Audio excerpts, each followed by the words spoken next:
Well, welcome to class, everybody. This is the Forms You Need to Know class. It's not the full class and it's not worth any CE credits, so don't get that happy just yet. However, if you need a quick hit of information, then you're in the right place.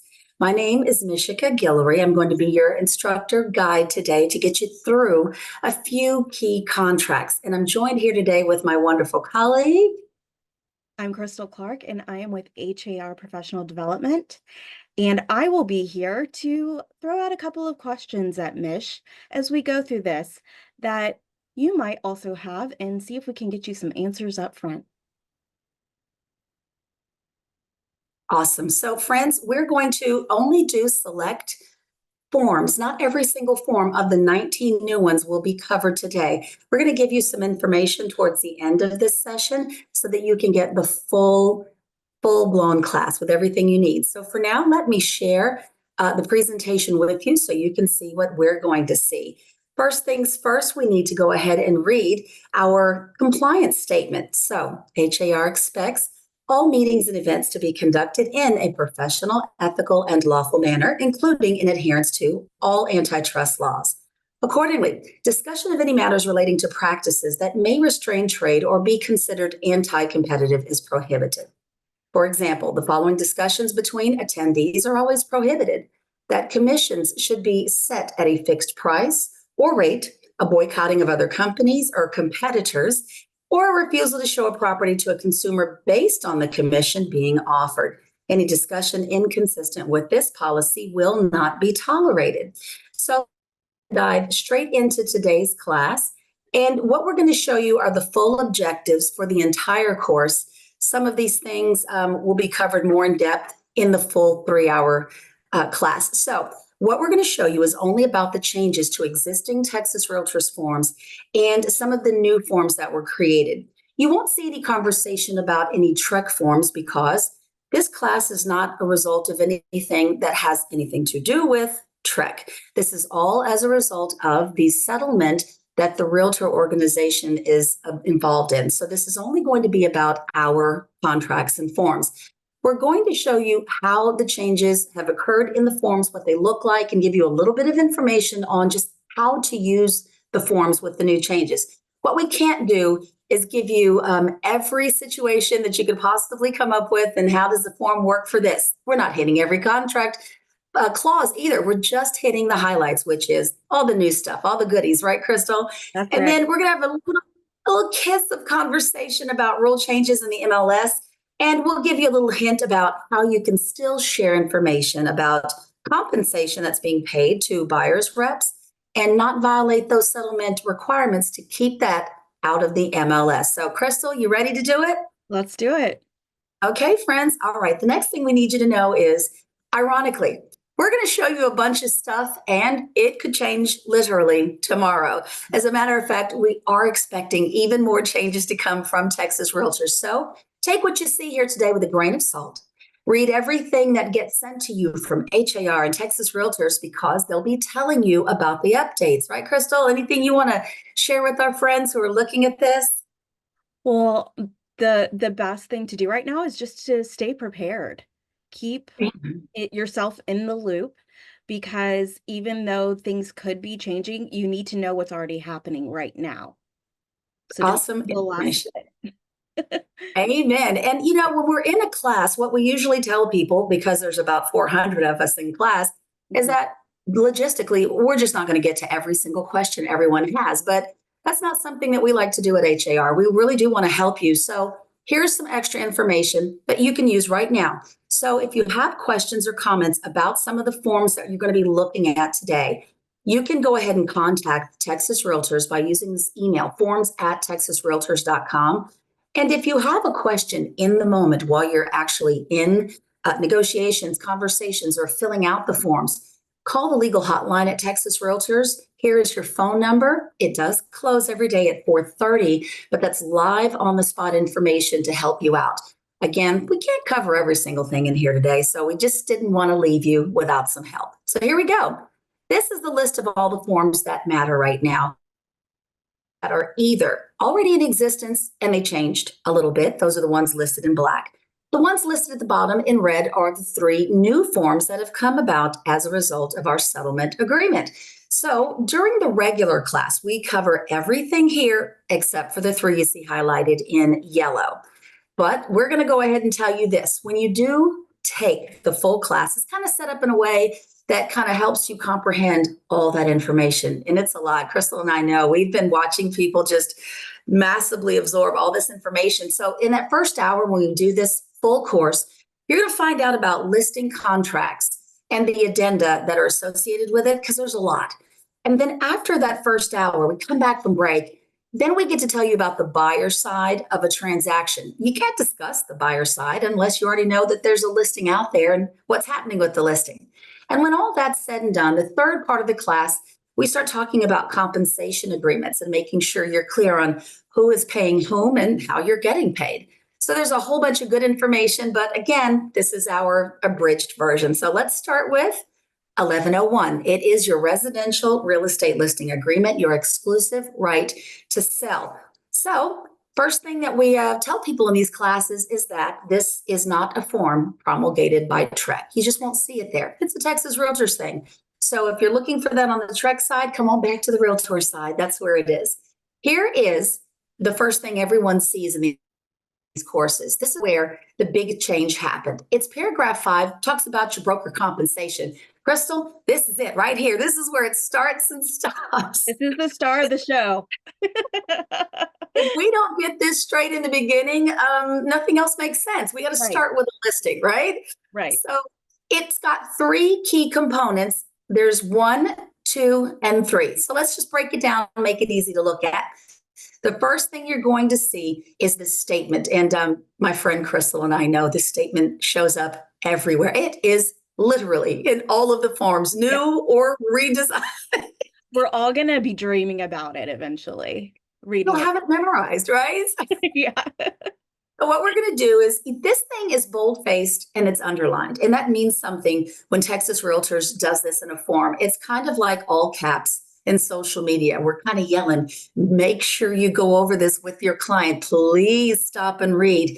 This one is the notation that we don't fix, control, recommend, or suggest anyone's compensation. As a matter of fact, it's fully negotiable. This is something independently set by each broker. So we're not coming in with any preconceived notions about how much you're supposed to be getting paid.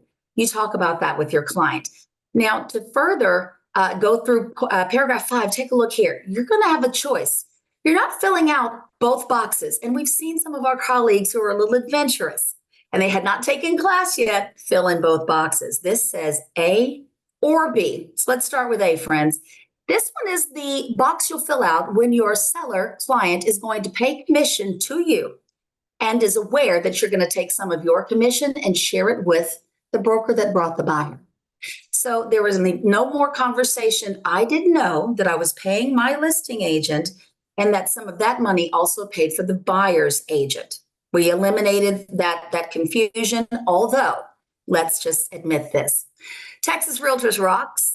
And this was always in the form. It was just in another place, stated in another way. So this is now ultra clear. Everyone can see it. It's right up at the top. So here's how this works. You're going to find out how much your client intends to pay you.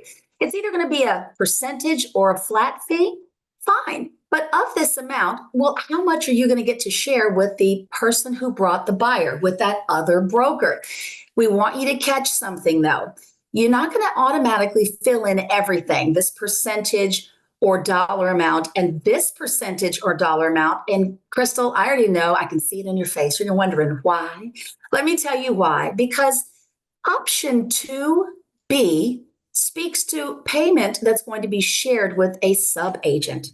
Okay. Not every brokerage allows work with sub-agents. And so before you fill that in completely, with your broker and brokers, you make sure you share with your agents your policy on paying sub-agents. So that's number 1. We also need you to know that this also takes care of an intermediary situation. Let me erase all of my little doodles, y'all. Here we go. And so let's just say your client loves you and wants to pay you 8%. and you decide that you want to go ahead and share 3.5%. Yes, we're going to be a little stingy today, Crystal. I'm just in the mood, right? I just A little bit, a little bit. want to share just a little bit. So here's the thing. We're going to say that we're allowing intermediary elsewhere on the form. If that happens, your broker has both sides of the transaction. It's going to be this amount that your broker will divvy up between the two agents that had this transaction. So just want to make sure that you know that. And this also may be one of the forms that slightly gets altered around the 17th. So keep your eyeballs open for that. But that is how intermediate. The next thing we want to show you is how to work with paragraph 5B. This is the one where Crystal's getting paid for all that wonderful effort. You know, our friend has been in real estate for 9 years, y'all. And so she's getting paid, but the client says, listen, I'm going to pay you, but I'm not going to give you any money with the intention that you share it with another party. Right. Now, this could be any single amount. It could be that same 8%. It really could be. Or perhaps your client needs those funds to do the payoff for the property. And so perhaps they're offering our friend 5%. But the point here is, regardless of the number, that's not getting shared with the other agent. So we needed you to know exactly what's in there and how that's going to work. So, Crystal, how are we doing so far? I think we're doing great. And the if we go back to the other one where we address the intermediary, I have heard quite a lot of questions and confusion about that. So clarifying that that is where the intermediary is going to go, I think will be very beneficial to a lot of our viewers today. Absolutely. And that change that we think may be coming to this particular form is a result of people using that email and contacting Texas Realtors so that they know what you need. The only way they can do that is by you telling them. So by all means, please email, please call. They are listening. So let's go to look at another portion of this form. Now, before we even do that, I forgot, Crystal, I got a little happy with purple. You know what? I like So it. we need to do some clarification. And I get the giggles every time we have a class, we have to have this conversation because I'm guilty of goofing up some of this vocabulary because of the alliteration, the similarity in the sound. So And so easy. are students. You Yeah. see that? Yeah, absolutely. So, friends, we did this slide to kind of help maybe separate the set of terms. So, on the left side, we're talking about compensation, which also could be called commission. But this specifically is about money that is noted in this listing agreement that the seller is paying you. That's your money. It's your salary. It's your commission, your compensation. But later in the form, literally the next paragraph, we're going to be talking about concessions and contributions. That's money the seller is giving to the buyer. The buyer will use this money in whatever way they need to maybe do new paint, new carpet, new flooring. But they can also use this money. This is the buyer we're speaking on. They can use this money to compensate their buyer representative, their agent. And that money that goes to their agent has nothing to do with your compensation. So there we go. Now, let me show you why we had to develop the slide. When you are, finished with paragraph 5, right below it, there's a note. Seller paying buyer's expenses. It says, in addition to paying the fees we negotiated above, the seller might be asked by a buyer to contribute some money towards their expenses. That's natural. It's what they might do. But it also says, such as the buyer broker's fees or some other expenses. And then there's a directive. You need to go look at paragraph 11F regarding the broker's authority. Sessions, these contributions. So let's go back one step. We said that we're talking about concessions, not your compensation. And so this paragraph is talking about what the seller might be giving to the buyer for the buyer to use how they want to. So let's see. Next thing we need to do is take you to paragraph 11F. And that paragraph is a really interesting one. Here we go. It says that the seller either does or does not authorize me and Crystal to tell the world, tell other brokers, tell other buyers that they will think about, they will consider sharing some money with the buyer. It says right here, they'll consider it. They will think about it. This is not a chiseled in stone commitment to give any money to anybody. It just says, yes, I'll think about it, or absolutely not, we won't. And then you get a couple of extra notices. Seller, you need to know you're not obligated to pay anything. You literally said you would consider it. And then you want to show your client there's one more thing. If you get permission to share the fact that they will consider seller concessions, we're going to need to solidify that by using Form 1412. We're going to see that in just a moment. But we need you to know before you start placing on the MLS concessions available, make sure you've looked at 11F and gotten clarity from your client. So, Crystal, how are we doing so far? Are you seeing any new questions or issues coming up? Well, I do think that it's important to clarify that we are again coming from the listing agent perspective right now. And whenever you're hearing all of these changes in language, it's easy to fall over into the buyer's agent side and being like, wait, what? So Yes.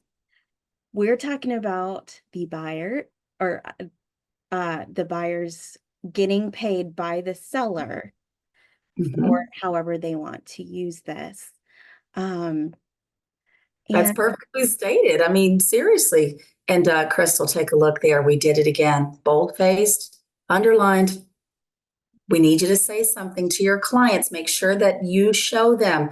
Just because you said you think about it, we're not obligating you to give anything.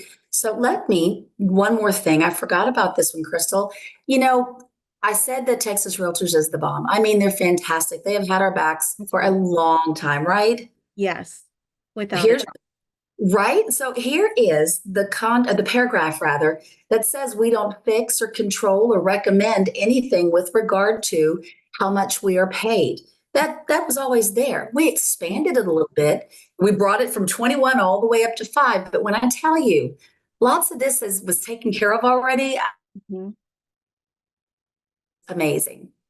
I think I froze. Did I freeze? You froze for just a split second. It was fine. It was fine. Did I look okay during my freeze? What Yes. were you about to say, friend? I'm so sorry I cut Well, you off. Yes. I was just going to say that we are just making sure that negotiation is a very dominant part of the conversation now. Yes. And so it's Absolutely. said a couple of different ways, but if you're wondering why, it's because we need to talk about negotiating more.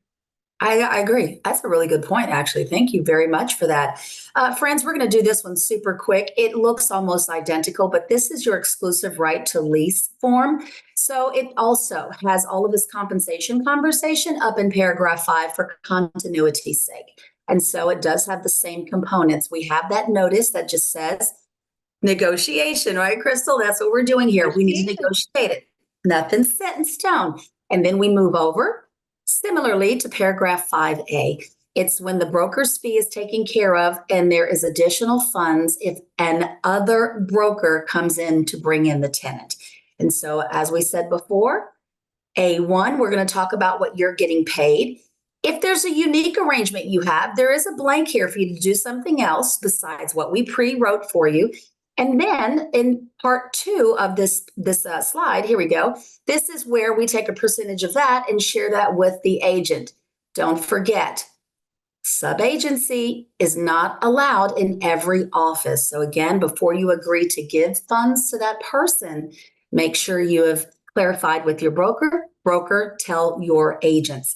And then again, just like in 1101, there's the broker's fee for just you. Crystal's getting all the money again. And so this is so that you get paid for your services, but there's the intent that that money stays solely with that listing broker. Nothing is to be shared, right? So there's so much to share. What shall we look at next, Crystal? I'm going to take everybody down. We might as well go straight here to 1412, and then we'll bounce back to 1404. Form 1412 is where we talked about sharing the fact that your client is open to you sharing with the world. They'll consider some contributions and concessions to the buyer. So this is the form that does that. So it's pretty simple, but there's a lot of change. You see all of the red lines and you see lots of new language written here in blue. These are key paragraphs, so let's go ahead and take a look at it. Paragraph A has 3 parts, and it says, hey, seller, you're authorizing the broker to share with other brokers and even prospective buyers that you will, once again, think about contributing some money to the buyer side. Amount from you. Some people in our classes are concerned about putting a solid dollar amount in there because what if they change their minds? So the thought is it might be easier to put a smaller amount there. Ask your seller, would you be comfortable saying $1,000? If they say yes, then you could put that there. There's nothing in the world that says they can't offer more eventually. Right. But this is what you're allowed to tell the world they're very open to considering. Now, Mish, are they able to offer less after they put the $1,000 in that blank? You know, they could because it says an amount up to. Okay. Up to. So as a matter of fact, it's an excellent segue into the next portion, but I do want to make sure everybody knows that we have reiterated here that this money could be used to pay the buyer broker fees. But back to Crystal's excellent point, it says the seller is not obligated to pay this amount or any amount. So can they pay less? They can get down to 0 and pay nothing. So they're not obligated to pay anything unless the seller agrees to it in a contract. This just said you're allowed to tell people certain information. And so again, seller, you've got sole discretion to put whatever you want towards the buyer's side. The third part of paragraph A talks about if the amount of seller's contribution is included in the MLS, and let's get clear, this is concession, contribution, not compensation. Right. So it is allowed in the MLS. Crystal, let's go back. I can't resist. That's exactly what this slide was designed for, is to just get that vocabulary in front of you. We're still over here. This is MLS approved. Everything over here, not so much. So does that help? I hope this is helping. I think it does. I really do. And I think that this slide is going to be read over and over and over again. There's an interesting clause here that says, though, that if the amount of the contribution is placed in the MLS, that amount can't be limited to or conditioned upon the retention of or payment to a cooperating broker. If you're going to offer funds, I should say, if your seller is offering funds to the buyer, we can't let that have anything to do with whether or not they will or won't offer that money to their agent to cover their buyer's agent fees. It's being offered cleanly. And then the next thing you need to note is, and this is such a big deal, Crystal, here it comes. So seller is going to authorize the broker at their discretion. Nobody said they had to do a thing, but they can either disclose or advertise some information about the property, again, to prospective buyers or to other brokers. So what we've done now is given you examples of the kinds of things you should be placing in this paragraph. So it says, you might put something in regarding the seller's reasons for placing property on the market. Okay, I did just put my line all through that text, so excuse me for that. No. But are you cringing on the inside? Because many selling agents, or I should say listing agents, are like, why would I tell? Right? Yeah, It's difficult. And so how about we imagine this? Let's imagine that we have a client who lives right here in Texas with us, but they're being relocated to Europe. And the relocation needs to happen ASAP. And the client just is not in the mood to deal with all the things that come with relo. So they say, look, let's just put this thing on the market now and let's reduce that asking price by a significant amount. The amount to reduce, Crystal, is so significant that a buyer might say, what's wrong with the house, right? What is really, somebody show me an inspection report, something's clearly got to be wrong. Well, your client is saying to avoid that and to not have people skip over the listing because of that suspicious price drop, go ahead and tell them why. Right. It's not too good to be true. Here's the reason behind it. I love it. That's exactly what we're talking about. But before you do it, if they said you could, we're going need you to put that right here in this slide. Let's put that back on the screen for everyone. And so it also gives the example, any conditions of the sale.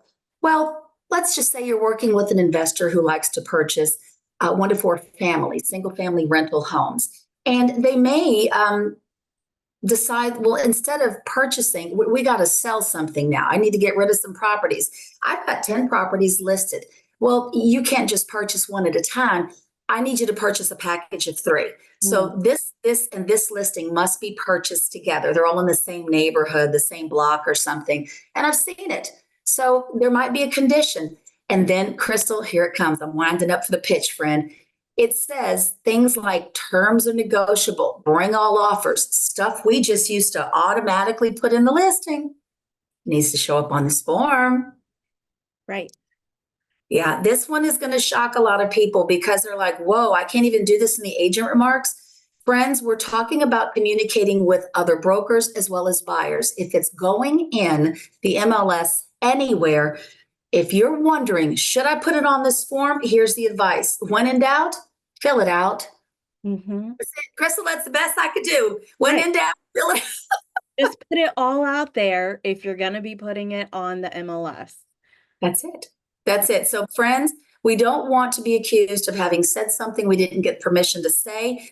We don't want to be on anyone's radar. Just use this form. It is a matter of best practices. And then there's a cute little notice, and I shouldn't call it cute. It's super important that you still abide by all the rules and regulations regarding advertising and fair housing. Oh, how are we doing so far, Crystal? Are we giving it in a nice, easy to, understand fashion? I think so. And I think that we are moving through these things quickly enough that we're still getting some retention too. It's not overwhelming the brain. Let me see if I can continue to not overwhelm. We do need to consider changing these things from time to time, right? I mean, Crystal, you've been in this business for a while. Sometimes we got to move around and do something a little different, right? Change is always going to happen. I mean, even the change from Tempo to Matrix, there was a little bit of a meltdown happening. You know what? We lived. We're good. That was a big one. Well, friends, there might be changes here again, but because the 1101 looks different, we had to amend this addendum as well. So take a look here. It says that if you need to change Form 1101 or 1201, which is the farm and ranch listing, this is the paragraph you're going to use. We're talking about changing the broker's fee. Now, wait a minute. Why in the world? What? Let me give you a whole scenario. I got a whole picture that I need to set up. Let us say that your seller only wanted to pay you directly with no compensation to be shared with the other party. But they've discovered that other houses in the neighborhood that appeared on the market after theirs have already sold. They even cost more than mine. Why is my home being skipped? I have the latest and greatest upgrades and features. So what's going on? And so your lovely listing broker is going to explain to you that it might be a matter of buyers asking their agents in writing, y'all, in writing, to only show them properties where their agent's compensation is being taken care of. Because as a buyer, I have no extra funds left to pay my agent. So if you wouldn't mind, in writing, please show me homes where your compensation is covered. Well, a seller may say, you know what? I understand that now. You did explain it earlier, but I think we need to make the move to have some shared funds here. And this is the form you could use to make that happen. So again, you never know. You tell your client every possibility, let them make a choice, but know if they need to change their mind, there's room to do it. And so at this point, then we talk about how much that payment is going to be. And if we're sharing, this is the paragraph where we're going to share. Crystal, who do we have to double check on again? Do we have sub-agency? There you go.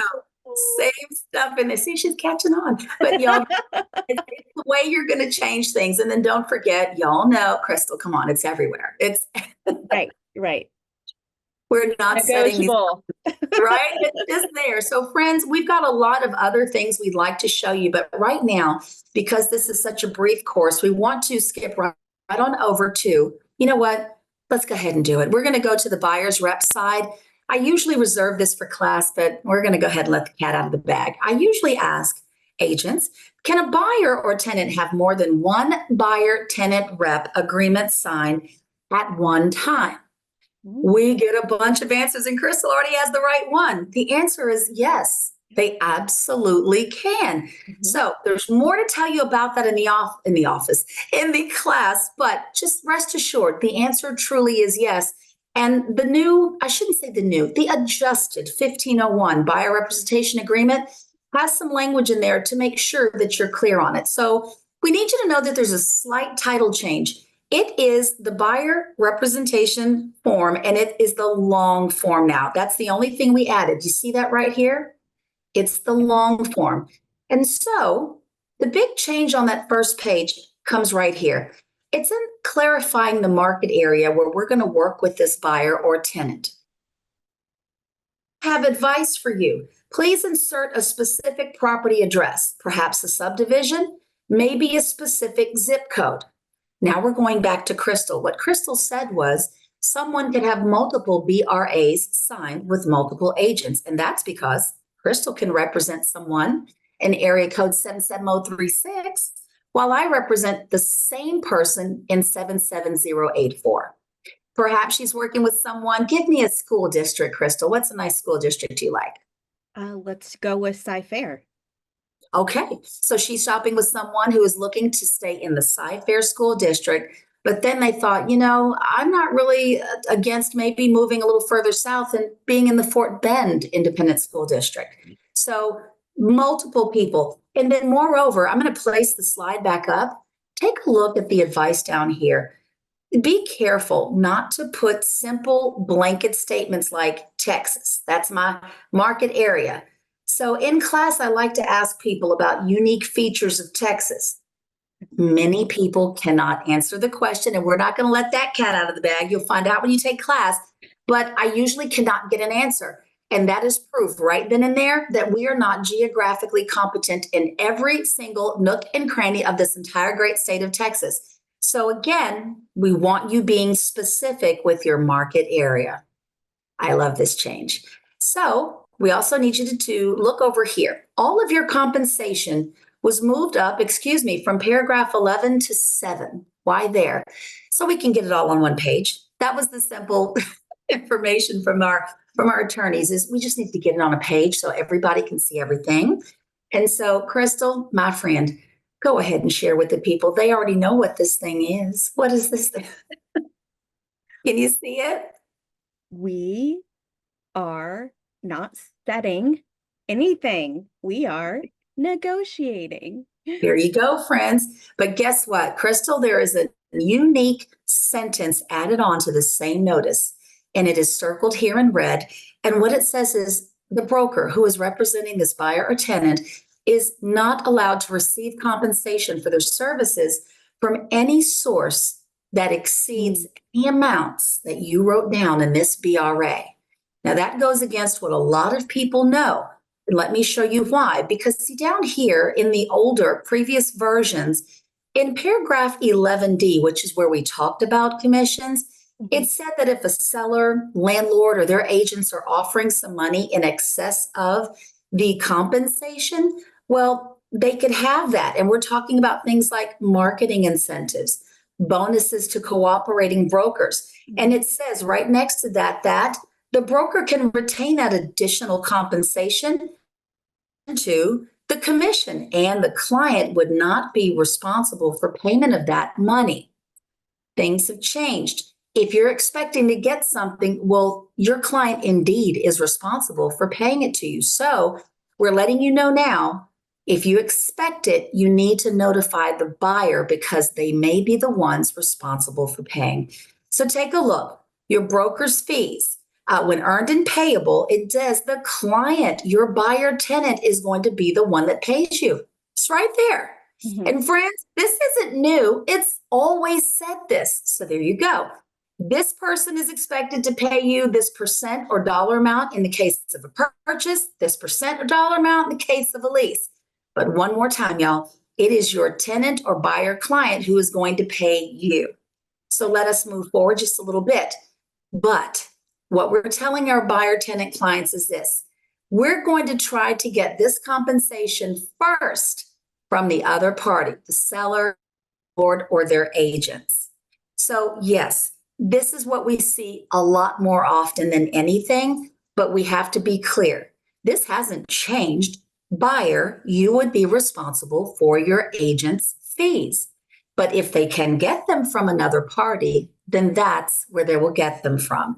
And then it goes on to say, if these people refuse to pay or if they fail to pay the broker, then we go right back to square one. Client, you're going to pay me the amount we specified. And that's why we need to make sure everything you expect to get finds its way into this contract. Crystal, I'm just feeling questions and thoughts oozing in your what's going on in your side? Well, uh, is this something that's set in stone? Mm-hmm.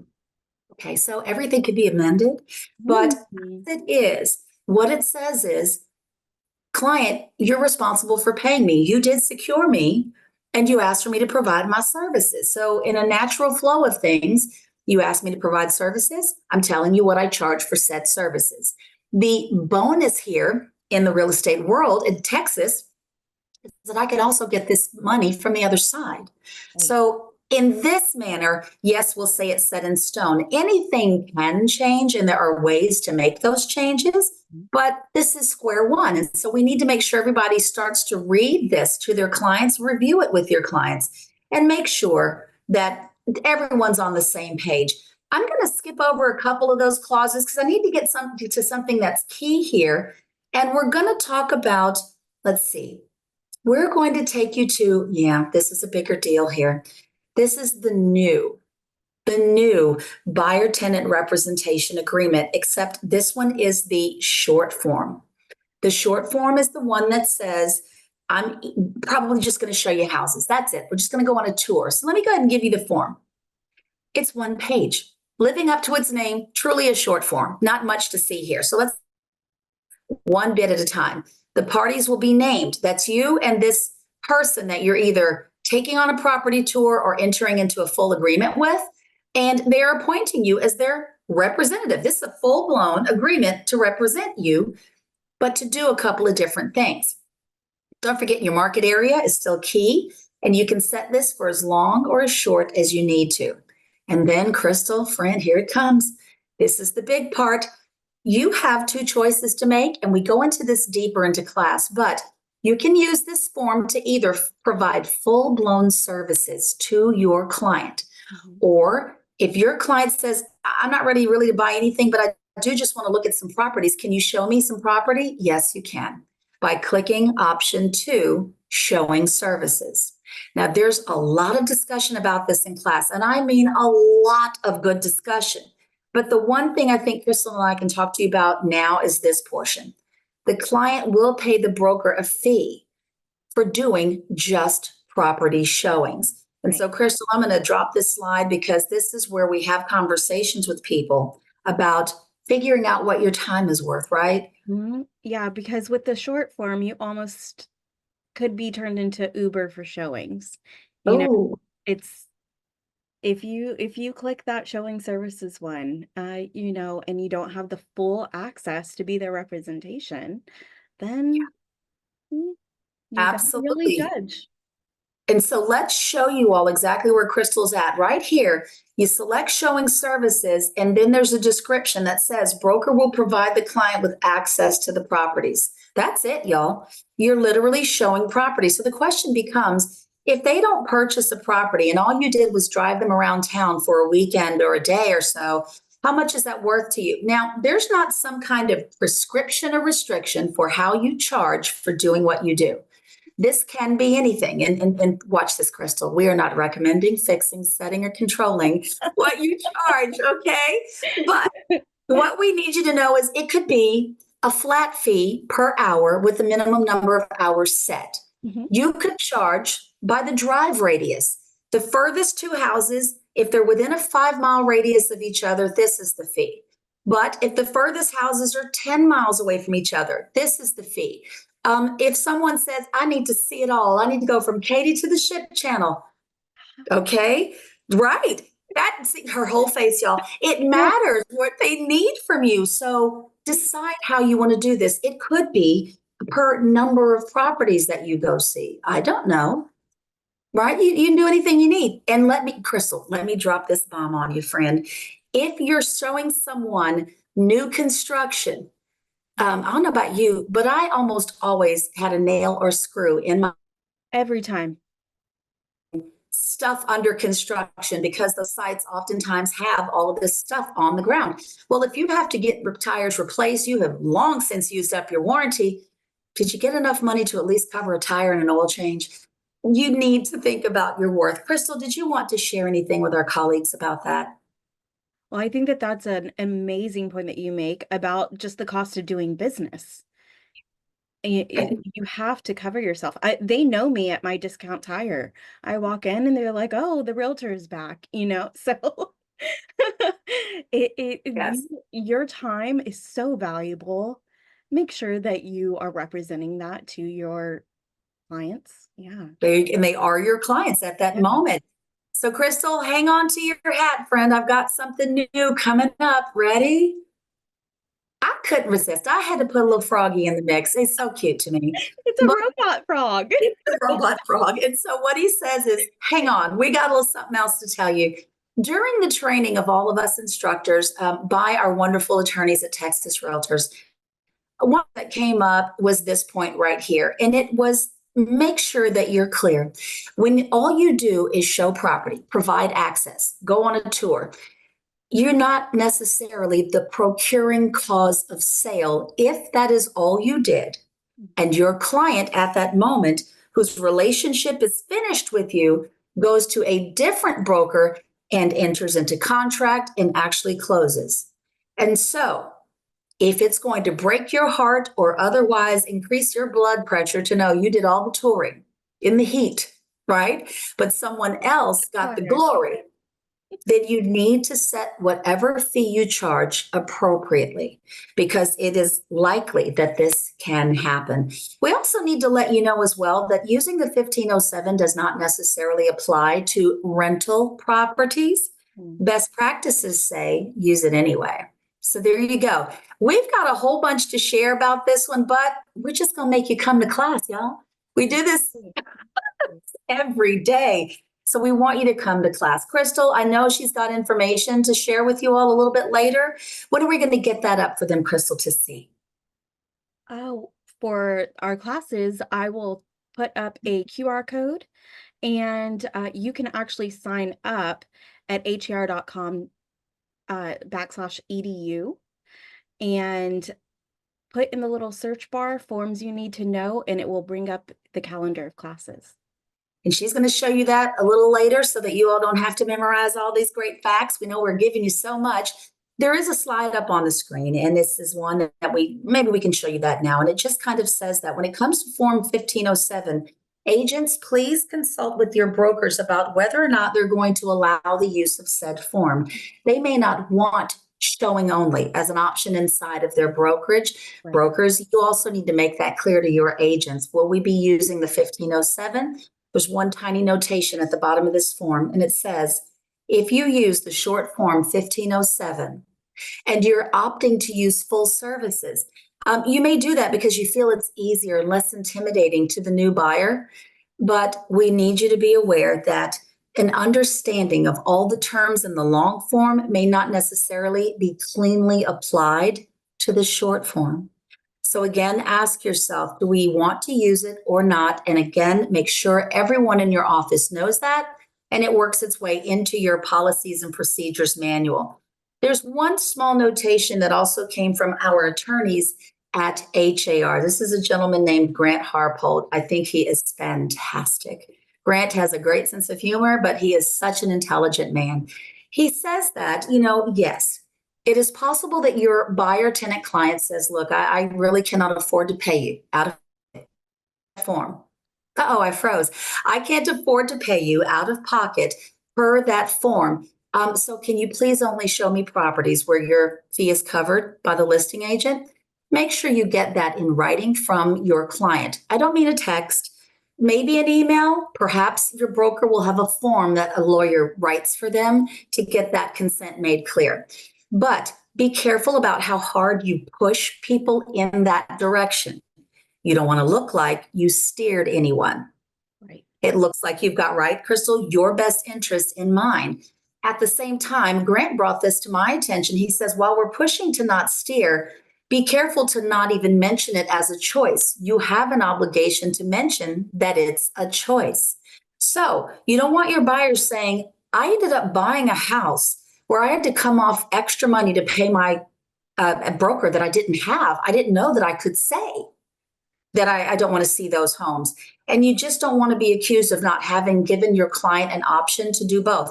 You may have assumed all they wanted to see was those. They didn't know they had the option of looking at everything. You just want to be sure the full scope of services is made clear. Just be cautious not to steer.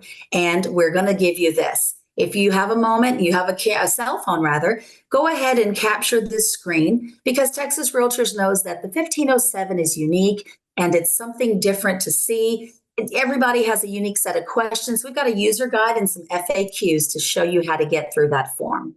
So Crystal, how are we doing again? I have to check in with you. You're the pulse of the realtor out there. Well, one thing that I do want to clarify is, Mish, are they allowed to just go out and show houses without a signed representation anymore? If it is just for a purchase, no. Signed before a tour, and this is per the settlement agreement. Now, we've already got to get in compliance with these terms by August the 17th. The settlement is expected to maybe be finalized in November, so that really leaves a little room to change some things. We still want you to stay in touch with what's going on. So you can do it without one for a lease-only situation, but what happens if I don't really just want to see anything to buy. I just want to lease. And then suddenly that property, or excuse me, that client, you know what? Not even your client, that customer suddenly starts talking about buying homes, and you never did get that BRA signed, and they want to see something for purchase, and you accidentally start showing. We don't want you to get caught out there like that. Best practices says, please sign them to an agreement. Right. Y'all see Crystal set me up. Uh-huh. You got to know your stuff, friends. Crystal has set me up over there. There's so many other forms to share with everyone. We're going to just hit one primary one before we go.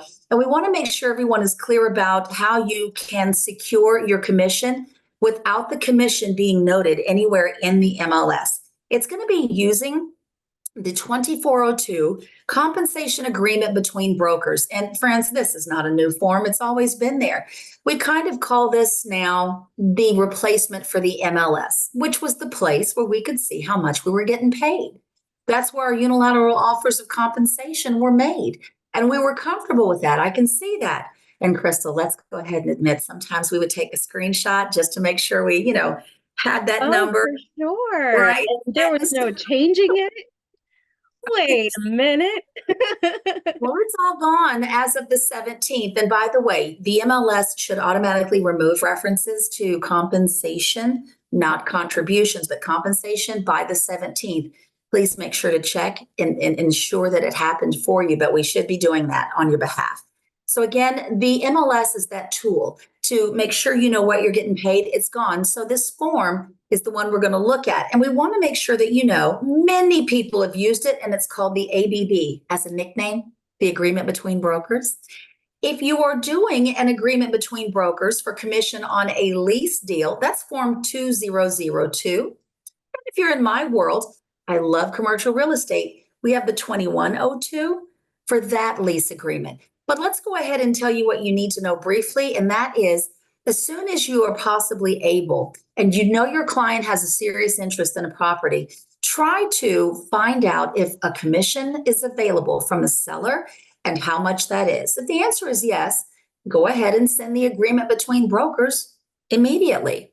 And it's okay for those of you who are listing agents, you might execute several, but you're going to pay on the one that was the procuring cause of sale. So don't let that nerve you up either if you get several requests for an agreement between brokers. Right. Again, we want you to kind of get this in as soon as possible, even before sending a client offer. But we got to tell you this, no holding the offer hostage because you're still waiting on an ABB to get signed. This may be a matter for the two brokers to work out why we didn't get our forms back, but you may not hold up that offer while waiting for the ABB. And just in case you were thinking it, Crystal, they don't say it, but they sure as heck are thinking it in class. You may not add language in the actual contract that would have you practicing law saying things like this offer, this contract is contingent upon you executing that ABB. You cannot do this. So communication is going to be key, friends. There's so much more to share. I'm looking to see what else I can put out there for everyone. Oh, here's one more little notation. Crystal, this comes up every single class. Can I ask the listing broker to just, let me see the listing agreement for proof of the amount of compensation that they agreed to share? 50 people open up their microphones in class and give me 85 answers. Here's the real answer. You can ask anything you want to, but like Crystal's head nod, don't expect or demand to see it. They don't have to. They don't. The No. listing agent owes confidentiality to their client. Crystal, I cut you off, friend. Please keep going. Yes. Oh, no, you're fine. That's exactly what I was going to say. They don't have to share it with you. They're not representing you. They're representing their client. Absolutely. And we owe confidentiality even past the term of the working relationship. You cannot put that out there unless you've gotten written permission from your listing client to go ahead and share, maybe perhaps that page. But no, that is not something one can demand or expect if the seller's agent wasn't given approval. So we just want to make sure you're not out there fussing with folks to get that information. So we're kind of at a point where we need to wrap it up. Okay. There's so much more to share, but let me go ahead and let Crystal kind of take over and give you some crucial information about how to really get the full class. So I am going to throw a QR code here as well, and then show you how to go and register. Let me go to my screen share.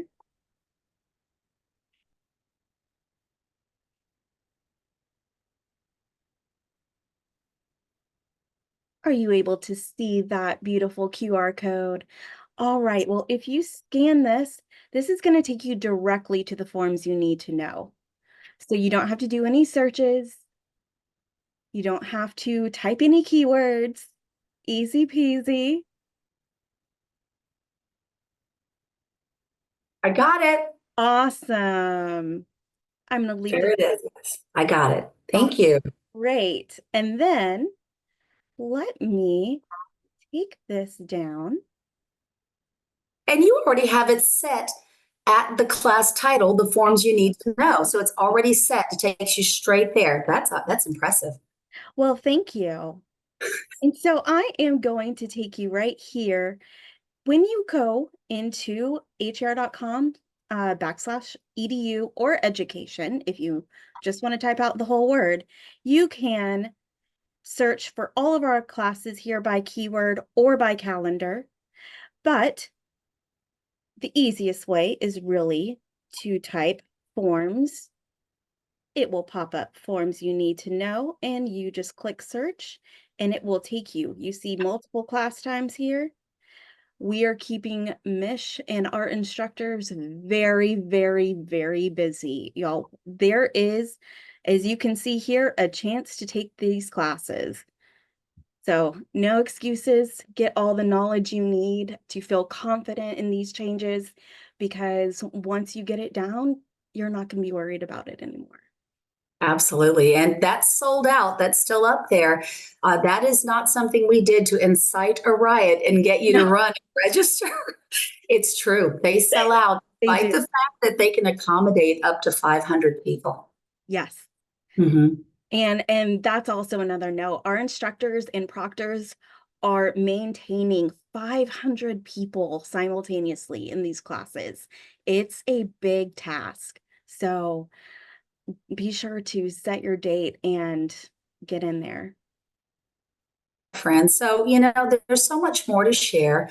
I'm just going to remind everyone, if you don't mind, if I show them this, Crystal, This is the full list. I'll just show it again. There's a full list of forms that are going to be discussed. Here we go. This is the list.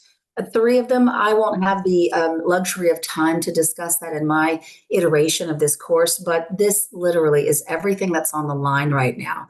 To move forward in your business and not be aware of what's changing in the most basic, most utilized forms, that is a disservice to yourself and or your broker if you're not the broker. So we encourage you to sign up, get this information, stay tuned, and check every email, every text message, or even magazine that gets sent to you at home.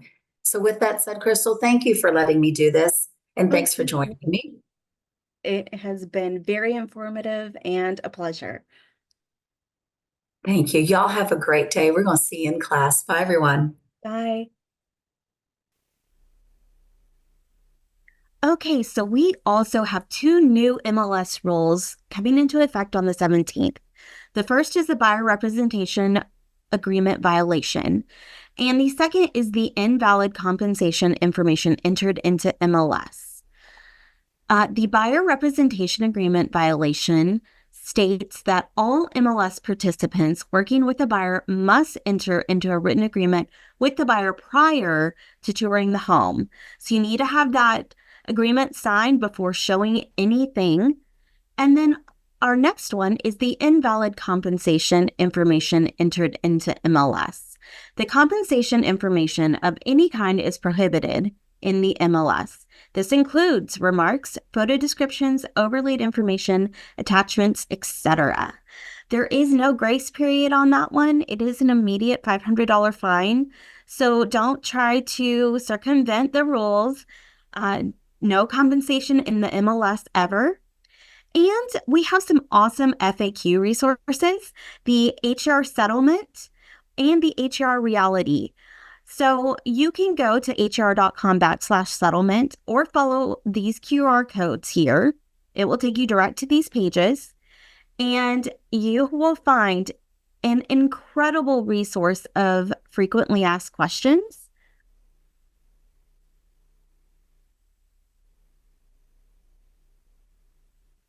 And also a useful timeline here on where this has all started and where we're ending up. And a link for our Forms You Need to Know class again. And then also, if you go to hr.com/reality, this is our Reality of Real Estate website. And you will see that there are resources for buyers and for sellers that you can share on your social media pages. And then there are also some FAQs here as well. Thank you so much.